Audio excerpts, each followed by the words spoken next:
Hello दोस्तों, आप सब कैसे हैं? अरमान मोटिवेशन में आप सबका स्वागत है। आज आपके लिए एक नई कहानी लेकर आया हूं, तो चलिए पहले कहानी सुनते हैं। गौतम बुद्ध की कहानी।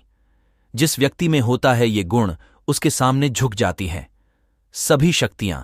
एक बार की बात है, गौतम बुद्ध अपने शिष्यों के साथ किसी पर्वतीय स्थल पर ठहरे थे।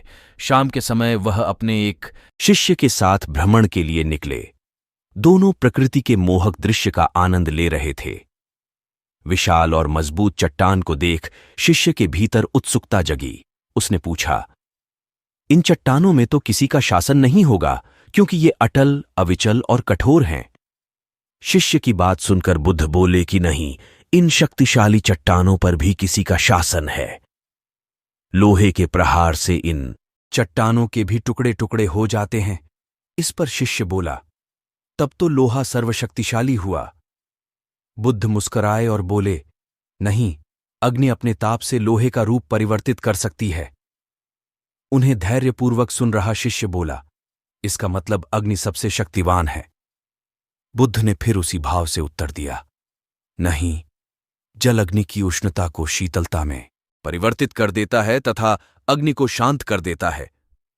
शिष्य कुछ सोचने लग गया। बुद्ध समझ गए थे कि उसकी जिज्ञासा अब भी पूरी तरह शांत नहीं हुई है। शिष्य ने फिर सवाल किया, आखिर जल पर किसका शासन है? बुद्ध ने उत्तर दिया, वायु का। वायु का वेग जल की दिशा को बदल देता है। शिष्य कुछ कहता, इससे पहले ही बुद्ध ने कहा कि अब तुम कहोगे पवन सबसे शक्तिशाली हुआ। नहीं, पवन सबसे शक्तिशाली नहीं है। सबसे शक्तिशाली है मनुष्य की संकल्प शक्ति, क्योंकि इसी से पृथ्वी, जल, वायु, अग्नि इत्यादि को नियंत्रित किया जा सकता है। दोस्तों, इस छोटी सी कहानी से यही सीख मिलती है कि जीवन में कोई भी महत्वपूर्ण कार्य संकल्प शक्ति के बगैर असंभव है। इसलिए अपने भीतर संकल्प शक्ति का विकास करो। दोस्तों, ये कहानी आपको कैसी लगी हमें कमेंट में जरूर बताएं।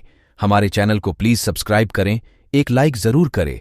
फिर मिलेंगे एक नई कहानी लेकर। तब तक के लिए अपना ख्याल रखिए। धन्यवाद।